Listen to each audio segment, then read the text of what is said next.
আব্দুল নূর তুষার ভাই আসতে চাই, নির্বাচন নিয়ে এত সংশয় কেন? সম্মানিত আলোচকরা বলছিলেন, আপনার কথা শুনতে চাই। নির্বাচন নিয়ে কোনো সংশয় নাই, নির্বাচন কারা পিছাতে চায় আজকে সেটা পরিষ্কার হয়ে গিয়েছে। বেগম যে অসুস্থ, নির্বাচন পেছানোর কথা বলবো বিএনপি, গেছে এনসিপি। মানে পাশের বাড়ির লোক অসুস্থ, আমি গিয়েছি তদবির করতে নির্বাচন পেছানোর জন্য। বিএনপি নির্বাচন করবে না ওনাকে অসুস্থ রেখে? বিএনপি তো গিয়ে বলে না এনসিপি নির্বাচন কমিশনে যে নির্বাচন পিছিয়ে দেন। এনসিপির মনে হচ্ছে নির্বাচন পিছিয়ে দিতে হবে, কারণ শুরুর থেকে নির্বাচন পিছানোর জন্য কিছু দল কাজ করছে এবং তার মধ্যে একটি হচ্ছে এনসিপি। যাদের নেত্রী অসুস্থ তারা বলতেছে না যে আমরা নির্বাচন করতে পারবো না নেত্রী অসুস্থ থাকলে। জি, এনসিপির মনে হইতেছে উনি অসুস্থ থাকলে নির্বাচন করতে পারবেন না। এটা কি যৌক্তিক? রহমান বলছেন নির্বাচন পেছাইতে? বিএনপি কোন নেতৃবৃন্দ বলেছে? অন্য কোন দল বলেছে? এনসিপি গিয়েছে। এখন নির্বাচন তফসিল পরে ঘোষণা করতে হবে। তফসিল পরে ঘোষণা মানেই নির্বাচন পিছিয়ে যাবে। তফসিল ঘোষণার পরে তো মিনিমাম 60 ডেজ টাইম লাগবে।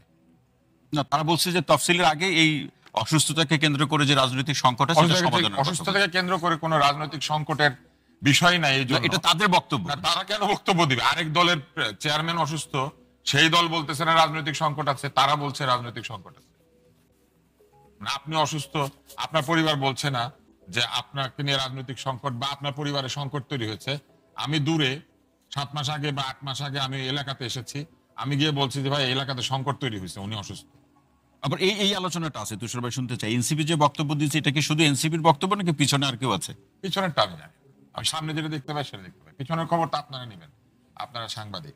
দ্বিতীয় হচ্ছে শেরেবাংলা প্রথম মেয়র না, মেয়র হচ্ছেন হোসেন শহীদ সোহরাওয়ার্দী। হোসেন শহীদ সোহরাওয়ার্দীকে, উনি হচ্ছেন আওয়ামী লীগের প্রতিষ্ঠাতাদের একজন।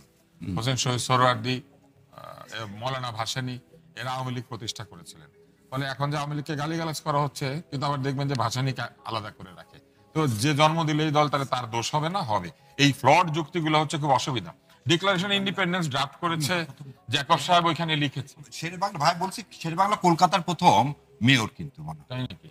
তাই তো আমাদের এটা তাই একটু দেখেন, কারণ আমি কলকাতা যখন গেছিলাম তখন ওখানে যে ছবি আছে সেখানে লেখা আছে প্রথম মেয়র শেরেবাংলা। এবার আসেন ডিক্লারেশন অফ ইন্ডিপেন্ডেন্স এর প্রসঙ্গ চলে আসতেছে। নির্বাচনের সাথে ডিক্লারেশন অফ ইন্ডিপেন্ডেন্স এর কি সম্পর্ক? আসতে চাই যেটি আতর ভাই যেখানে শেষ করলেন, যে বিকল্প শক্তির নিশ্চয়তা কোট আনকোট, সেটা নিশ্চিত না হওয়ার কারণেই বোধহয় নির্বাচন নিয়ে সংশয় কিনা, এই প্রশ্নটা আপনার কাছে রাখলাম। আমি একমত না। একটা যুক্তি এসেছে যে তারেক রহমান বাংলাদেশে নাই, তাহলে নির্বাচন কিভাবে হবে, বিএনপি কিভাবে নির্বাচন করবে, যেন নেতাকে দেশেই থাকতে হয়। স্বাধীনতা যুদ্ধের সময় শেখ মুজিবুর রহমান কারাগারে ছিলেন, দেশ স্বাধীন হয়েছে। ইরানে যখন বিপ্লব হয়, খোমেনি প্যারিসে ছিলেন, বিপ্লব হয়েছে। ম্যান্ডেলা কারাগারে ছিলেন, বর্ণবাদ দূর হয়েছে। সুতরাং নেতাকে উপস্থিত থাকতে হয় সশরীরে।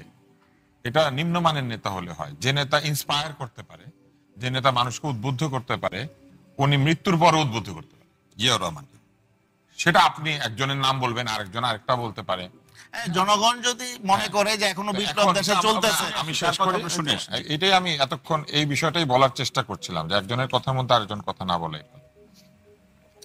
তারপরে যুক্তি হচ্ছে নির্বাচন কেন ঠিক প্রস্তুত না, লেভেল প্লেইং ফিল্ড নাই। লেভেল প্লেইং ফিল্ড নাই কেন? এই সরকার না এত ভালো? আইআরআই বলেছে 70% জনগণ মনে করে উনি সবচেয়ে জনপ্রিয়। এই একই আইআরআই অক্টোবর মাসে বলেছিল 2023 সালে 70% লোক মনে করে শেখ হাসিনার চেয়ে জনপ্রিয় নেতা নাই। 24 সালে 1 বছর হওয়ার আগেই উনি থাকতেই পারলেন না বাংলাদেশে। এখন আবার ওনারা বলেছে ইউনূস সাহেবের চেয়ে কেউ জনপ্রিয় না, 70% জনপ্রিয়তা। আবার 1 বছর অপেক্ষা করলে আল্লাহ জানে কি হয়। তো কিন্তু এটা কি আসলে তাহলে ব্যর্থতাটা কার? লেভেল প্লেইং ফিল্ড যে হলো না, এই ব্যর্থতা তাহলে অন্তর্বর্তী সরকারের। তাহলে এই অন্তর্বর্তী সরকার লেভেল প্লেইং ফিল্ড দিতে পারছে না। তো লেভেল প্লেইং ফিল্ড তো আওয়ামী লীগ আমলেও ছিল না। তাহলে ভবিষ্যতে যে নির্বাচনটা হবে এই সরকারের আমলে, সেটা কি আওয়ামী লীগের মতো নির্বাচন হবে? এটা তাহলে একটা প্রশ্ন। তো সেটা কি মানবে কেউ? কেউ মানবে না। সবাই মনে করে যে এই নির্বাচনটা ভালো হবে।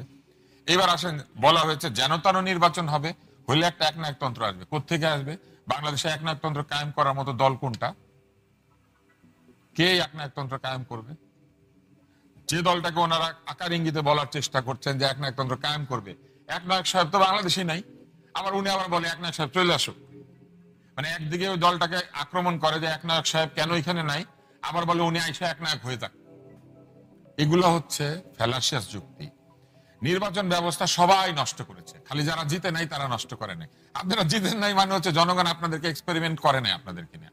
জনগণ আপনাদেরকে প্রত্যাখ্যান করতে করতে করতে করতে 53 বছর পরে এসে আপনারা বলছেন সবাই নির্বাচন ব্যবস্থা ধ্বংস করে দিয়েছে।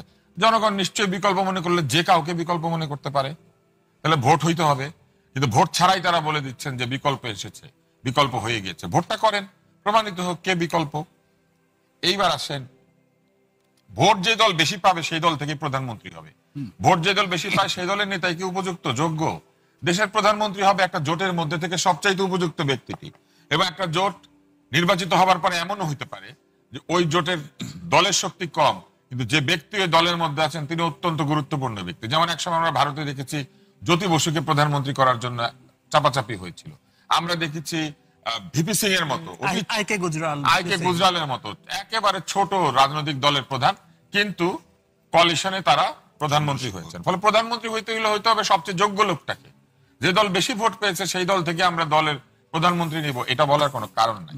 ওনারা আশা করেন বা ওনারাই ডিক্লেয়ার করে দিচ্ছেন যে বিএনপি আসলে পরে প্রধানমন্ত্রী হবেন তারেক রহমান। এখনো পর্যন্ত তারেক রহমান নিজের মুখে এটা বলেছেন, বিএনপির কোন নেতা এটা বলেছেন এখনো পর্যন্ত তারা বলেন না। কিন্তু তারা যেন বাধ্য করবেন এটা ঘোষণা দিতে হবে। এবং কেন তারা বিএনপির অনেক নেতা, তুষার আমি এখানে অনেক নেতা বলেছি, কোনো স্টেটমেন্ট নাই, কিন্তু তারা নিজেদের বেলায় এটা বলবেন না।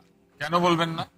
কারণ তারা মনে করেন 8 দলের ভিতর থেকে যে কোনো লোক, বড় বড় নেতারা আছে বাংলাদেশে, তারা যে কেউ প্রধানমন্ত্রী হতে পারে। কিন্তু তারা মনে করেন বিএনপির মতো এত বড় একটা দলে উনি ছাড়া কেউ নাই প্রধানমন্ত্রী হওয়ার মতো। বিএনপিকে এটা বলেছে কখনো? তারেক রহমান এটা বলেছেন? বলেন নাই। এইবার আসেন, তত্ত্বাবধায়ক সরকার নিরপেক্ষ নির্বাচন দিতে পেরেছিল, পারে নাই। তাহলে বাংলাদেশে আজ পর্যন্ত কোন নির্বাচন নিরপেক্ষ হয় নাই। জি, বক্তব্য তো এটাই। তাহলে যদি বাংলাদেশে কোন নির্বাচন নিরপেক্ষ না হয়ে থাকে, তাহলে আমার তত্ত্বাবধায়ক সরকার ফেরত চায় কেন? কোন সরকার বাংলাদেশে এই পর্যন্ত প্রশ্ন ছাড়া নির্বাচন করতে পারে নাই। সব নির্বাচন হচ্ছে মিথ্যার নির্বাচন। দলীয় সরকার, কোন দলীয় সরকারের অধীনে তো দলীয় সরকারের অধীনে বাংলাদেশে অন্তত 3টা নির্বাচন তো হয় নাই, 4টা নির্বাচন হয় নাই। 96, 2001, 2008, 3টা নির্বাচন তো দলীয় ছাড়া হয় নাই। তার আগেও একটা দলীয় সরকার ছিল না, শাহাবুদ্দিন সাহেবের সরকারটাও দলীয় সরকার ছিল না। 4টা নির্বাচন দলীয় সরকার ছাড়া হয়েছে। তাহলে তো সত্য মিথ্যা যে শুধু এই নির্বাচনই হবে ব্যাপারটা তো তা না। এর আগেও সেরকম গ্রহণযোগ্য নির্বাচন হয়েছে যেখানে সত্য মিথ্যা নির্ধারিত হয়েছে।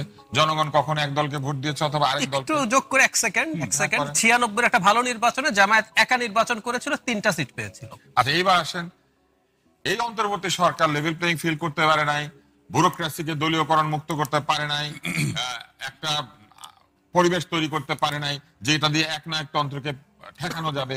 কিন্তু এই অন্তর্বর্তী সরকার ভালো, নির্বাচন না হইলে ওনারা থাকুক। ওনারা তো কেউ বলে না যে নির্বাচন না হইলে ওনারা যাক, আরেকজন আসুক। ওনাদেরকে লেভেল প্লেইং ফিল্ড দিতে পারে না, কিন্তু উনি থাকুক। তাহলে আগেও যারা লেভেল প্লেইং ফিল্ড দিতে পারে নাই তারা গেল কেন? লেভেল প্লেইং ফিল্ড ছাড়াও নাকি থাকা যায়? নিজেদের দায়িত্ব ঠিক মতো পালন করতে না পারলে তাহলে বলতে হবে যে দায়িত্ব যারা ঠিক মতো পালন করে তাদেরকে দিক। কিন্তু একটা অনির্বাচিত সরকারকে তারা রাখতে রাজি আছে, কিন্তু নির্বাচন ঠিক মতো হবে না এই অজুহাতে নির্বাচন করতে রাজি নাই। মানে ব্যাপারটা এরকম যে অটো পাস আছে কিন্তু পরীক্ষা ঠিক মতো নিবে না, এই সন্দেহে পরীক্ষা বাতিল, কিন্তু অটো পাস থাকবে। এইটা কি কোনো যুক্তি? জি, আব্দুল লতিফ সাহেব অসংখ্য ধন্যবাদ। ব্যারিস্টার শাহরিয়ার কবির। দেখেন ভাই, আমি প্রথমে বলি আমার ভাইয়ের সাথে আমি ওনার সাথে একদম মানে কি বলবো সম্মানের সহিত দ্বিমত করতেছি। তুষার ভাই একটু আগে বললো, তুষার ভাই তো প্রথম দিকে ছিল না, প্রথমে কিন্তু আমরা বলছি যে বাংলাদেশে 3টা ইলেকশন বাদে আর কোনো ইলেকশন ফ্রি ফেয়ার হয়নি। সেই 3টা ইলেকশনের কথা আমরা বলছি 91, 96, 2001। এবং 96 সালে ভাই যেমন বললেন যে 96 সালে জামাত ইসলাম 3টা সিট পাইছে, 3টা সিট পাওয়া অন্যায় না। যেমন 90 সালে তারা 17টা সিট পাইছিল। মানুষ যদি প্রত্যাখ্যান করে তাহলে তো কিছু করার নাই। তার মানে ক্রেডিবল ভোট হয়ে এবারে যদি জামাতকে প্রত্যাখ্যান করে কিছু করার আছে, কিছু করার নাই। মানুষকে ভোট দিতে হবে, ভোটের জায়গায় যেতে হবে। আর যেটা ফুয়াদ বললেন, ফুয়াদের সাথে আমি একটু দ্বিমত এই কারণে, লেভেল প্লেইং ফিল্ড যদি না থাকে তাহলে আমরা সবাই বললাম 3টা জিনিস। একটা হচ্ছে সংস্কার, বিচার আর ইলেকশন। সংস্কারের জন্য আমরা একমত হলাম, বিচার অনগোয়িং, এবং ইলেকশনের শিডিউলের জন্য আমরা সবাই বলতেছি। এবং আরেকটা জিনিস 5 থেকে আপনি মনে ভুলে যান না, 5 থেকে 8 তারিখ পর্যন্ত এই যেমন আপনাকে বলি, মখা আলমগীরেরা কি করছিলেন 96 সালে? জনতার মঞ্চ বলে হানিফ সাহেবের একটা মঞ্চ তৈরি করছিলেন, করে যে অবস্থা তৈরি করছিলেন তারই কিন্তু রিফ্লেকশনে কি হলো, তত্ত্বাবধায়ক ব্যবস্থা পাশ হলো। এবং তারই পরে কিন্তু তত্ত্বাবধায়কের উপর ভিত্তি করে ইলেকশন হলো। তখন কিন্তু সবাই বলছিল যে প্রশাসনের সর্বস্তরে বিএনপির লোক বসে আছে, কিন্তু বিএনপি কিন্তু জেতেনি।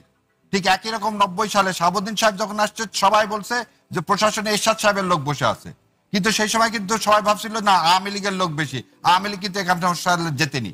ঠিক একইভাবে যখন আপনি লতিফুর রহমানের সময় সবাই বলল আওয়ামী লীগের লোকজন প্রশাসনের মধ্যে আছে, এবং দেখেন আওয়ামী লীগ জেতেনি, বিএনপি দিচ্ছে। সো লেভেল প্লেইং ফিল্ডটা, উপরের লোকটা যদি শক্ত হয় তাহলে নিচ পর্যন্ত লোক তার যদি দায়িত্ব পালন করে, আমাদের যে দেশ যতদিন জুলাই সনদ পাস না হবে, এবং ভাই যেটা বলছে ইনস্টিটিউশনাল যতক্ষণ না হবে ততক্ষণ আপনি এই কথা বলতে পারেন না। সো আমরাও আশা করি তুষার ভাইয়ের এই কথা যে এভাবে তুষার ভাই বললেন সেটা না, এটা হচ্ছে একটা জন আকাঙ্ক্ষার সরকার, এবং এই আকাঙ্ক্ষার সরকার দেখেন আল্লাহর অশেষ রহমতে 3টা জিনিস করলেন। বিডিআর বিদ্রোহের যেমন রিপোর্ট তিনি আদায় করতে পারলেন, মমতাজ স্বৈরাচারী শেখ হাসিনার ইউএন এর কাছ থেকে রিপোর্ট আদায় করালো তার জঘন্য হত্যার জন্য, এবং এই সরকারের সময় দুর্ভিক্ষ হয়নি, আল্লাহর ইচ্ছায় 74 সালের মতো লক্ষ লক্ষ লোক মারা যায়নি, এবং এই সরকার একটা ভোটের জন্য একটা পরিবেশ তৈরি করতেছে। ভোটের পরিবেশের জায়গাতে আইন শৃঙ্খলা পরিস্থিতি স্থিতিশীল হচ্ছে না, এটা পারলো না কেন? এই শোনেন, সবকিছু যদি ওই যে ভাই যেমন বললো না, আমি একটা কথা বলি, ভাষা ও ছন্দ কবিতা লিখছে রবীন্দ্রনাথ ঠাকুর, ওখানে ঘটনা সত্য আর বাস্তব সত্য নিয়ে বলছে। আপনি ইলেকশনে যে ফুয়াদ বললো, আপনার প্রথমে বাংলাদেশ জামাত ইসলাম বলছিল টেস্ট কেস হিসাবে আপনারা লোকাল সাব গভর্নমেন্টে ইলেকশন দেন, বিএনপি বলে না না না এটা দেওয়া যাবে না, একবারে আপনি পার্লামেন্টে ইলেকশন দেন। সো টেস্ট কেস হিসাবে তো আপনি দিতে পারতেন, আজকে সেটা দেননি, পার্লামেন্ট ইলেকশন, এবং আমরা সবাই দায়বদ্ধ এটা একটা ভালো ইলেকশন করার জন্য। এবং আমি কেন 5 তারিখ থেকে 8 তারিখের কথা বললাম, সেটা পুলিশ ছিল না, কেউ ছিল না, আমরা আমাদেরটা পাহারা দিছি। আর 20 জন লোক মারা যাচ্ছে, এই যে কথাগুলো এইভাবে আসতেছে, আওয়ামী লীগ তো মারা প্রতিদিন, আওয়ামী লীগ তো অকারেন্স করতেছে, আওয়ামী লীগের টাকা এখানে ইন্ডিয়ান বর্ডার দিয়ে টাকাগুলো আসতেছে দেশে অস্থিরতা করার জন্য, সেটাকে তো আপনি আমি অস্বীকার করতে পারবো না। সেটা ঠেকাতে পারছেন না কেন? এটা এই যে ঠেকাতে পারছেন না কেন, এই যে কথাটা বলতেছি সেই জন্য ওই জায়েদ ভাইয়ের কথা দেখেন, অনবরত একজনের সাথে আর একজনের সাথে যে যুদ্ধ করার জন্য তো আওয়ামী লীগের বট বাহিনী লেগে আছে, তারপরে তো আমরা স্থিতিশীল। আপনি দেখেন তো জামাত বিএনপির কয় জায়গায় মারামারি হয়েছে গত 18 বছরে, বা জামাত বিএনপি বাদ দিলাম, এবি পার্টির সাথে কোন পার্টির মারামারি হয়েছে? হয়নি তো ভাই। তো বিচ্ছিন্ন কোনো ঘটনাকে হাইলাইট করা যাবে না, আমরা এক জায়গায় একতাবদ্ধ, ভারতীয় আধিপত্যবাদ এবং আওয়ামী লীগের।